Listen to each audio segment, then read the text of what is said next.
సంబంధించినటువంటి ఎవిడెన్స్ ను కూడా కలెక్ట్ చేసేటువంటి ప్రయత్నం కూడా చేయడం జరుగుతుంది. నిన్న రాత్రి జరిగినటువంటి బ్లాస్ట్ లో మాత్రం దాదాపు 8 మంది కూడా మృతి చెందడం జరిగింది. ఇంకా 20 మంది పైగా గాయాలైనట్టు కూడా తెలుస్తున్నాయి. వారికి అత్యవసరమైనటువంటి వైద్య చికిత్స కూడా అందించాలని చెప్పేసి కూడా ఇప్పటికే హోంశాఖ ఇటు ఆసుపత్రికి సంబంధించినటువంటి వైద్యులు కూడా ఆదేశాలు కూడా జారీ చేసినటువంటి పరిస్థితి దొరికింది. అయితే ఈ బ్లాస్ట్ జరిగినటువంటి ఆ ప్రాంతం ఏస్తుంది ఎగ్జాక్ట్ గా రెడ్ ఫోర్ట్ ఉన్నటువంటి ఆ మెయిన్ గేట్ దగ్గర ఉన్నటువంటి ఈ సిగ్నల్ దగ్గరనే బ్లాస్ట్ కూడా జరగడం జరిగింది. ప్రస్తుతానికి ఆ సిగ్నల్ దగ్గర ఉన్నటువంటి సీసీ ఫుటేజ్ తో పాటు ఆ గేట్ నెంబర్ 1 తో పాటు గేట్ నెంబర్ 4 దగ్గర ఉన్నటువంటి సీసీ ఫుటేజ్ కూడా పోలీసులు స్వాధీనం చేసుకున్నారు. ఈ కార్ ఏ టైంకి రెడ్ ఫోర్ట్ దగ్గర చేరుకుంది, ఏ టైంకి మూవ్ అయిందనే కోణంలో కూడా పోలీసులు దర్యాప్తు కూడా చెప్పడం జరుగుతుంది. అయితే నిన్న ఉదయం ఇటు జమ్మూ కాశ్మీర్ పోలీసులతో పాటు గుజరాత్ ఏటీఎస్ పోలీసులు కూడా ఒక జాయింట్ ఆపరేషన్ చేశారు. అందులో 3 కూడా అదుపులోకి తీసుకోవడం జరిగింది. వీరు ఉగ్రవాదులతో టచ్ లో ఉన్నటువంటి వ్యక్తులుగా కూడా గుర్తించారు. వీరి దగ్గర పెద్ద ఎత్తున ఎక్స్ప్లోజన్ సంబంధించినటువంటి అల్యూమినియం సంబంధించినటువంటి కొన్ని పార్ట్స్ కూడా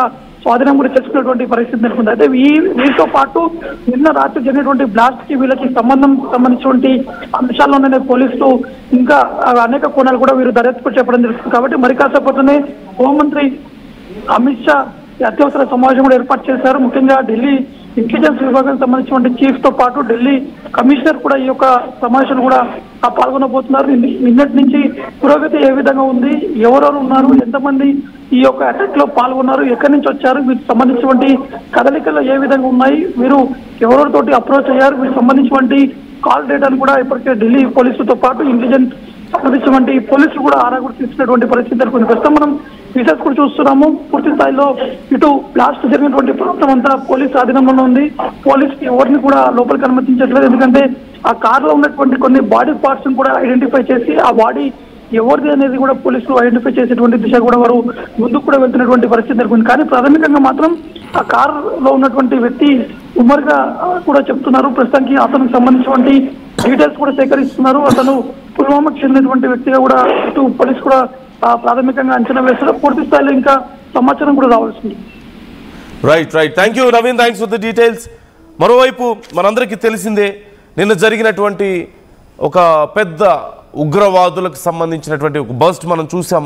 ఉగ్ర కుట్రని భగ్నం చేశారు మన అధికారులు. 2900 కిలోల పేలుడు పదార్థాన్ని స్వాధీనం చేసుకున్నారు, ఆయుధాలు స్వాధీనం చేసుకున్నారు. అక్కడ ఉన్నటువంటి AK-47s మిగతా మరికొన్ని ఆయుధాలను.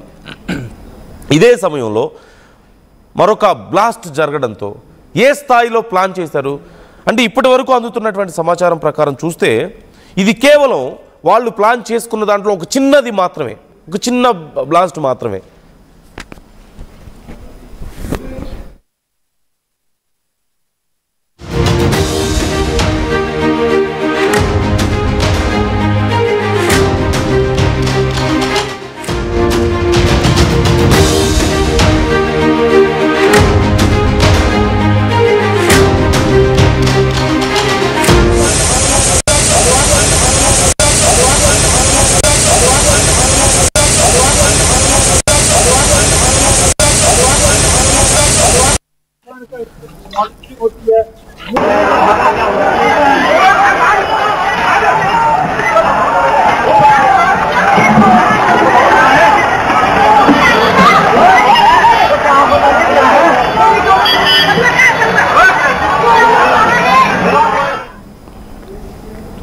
సో మెయిన్ ఇప్పుడు ఆ కారు ఎక్కడి నుంచి ఎక్కడికి ట్రావెల్ చేసింది అంటే ఎవరు? సల్మాన్ అనే వ్యక్తి మొదట్లో ఈ కారు ఓనర్గా తెలుస్తోంది.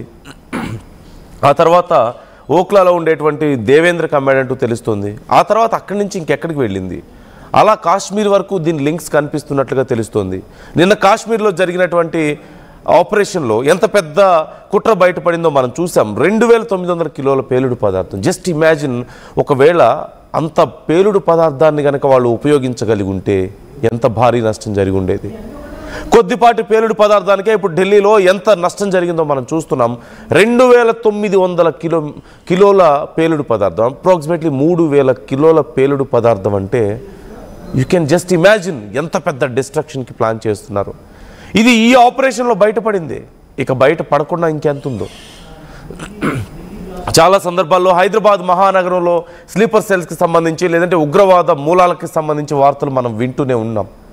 కానీ బయటకు వస్తుంది కొంతే, బయటికి రాంది ఇంకెంతో ఉంది. అందుకే ఇప్పుడు హై అలర్ట్ అయ్యారు. ఓవైపు జూబ్లీహిల్స్ ఉప ఎన్నికలు జరుగుతున్నాయి, భారీగా ప్రజలు తరలి వస్తున్నారు ఓట్లు ఉపయోగించుకోవడానికి తమ ఓటు హక్కుని. ఈ నేపథ్యంలో అక్కడ కూడా ఎలాంటి ఇన్సెక్యూరిటీ లేకుండా స్నిఫర్ డాగ్స్తో అక్కడ మొత్తం పూర్తిగా జల్లెడ పడుతున్నటువంటి పరిస్థితి కనిపిస్తుంది. మరోవైపు హైదరాబాద్ మహానగరంలో ఎక్కడికక్కడ వాహనాలను తనిఖీ చేస్తున్నారు. ఢిల్లీ, హైదరాబాద్, చెన్నై, యూపీ, హర్యానా, వెస్ట్ బెంగాల్ ఇలా అన్ని ప్రాంతాల్లోనూ హై అలర్ట్ ప్రకటించడం జరిగింది ఇప్పటికే. సో మీకు ఏదైనా అనుమానంగా కనిపిస్తే మాత్రం వెంటనే అలర్ట్ అయ్యే ప్రయత్నం చేయండి, పోలీసు అధికారులకు సమాచారాన్ని ఇవ్వండి.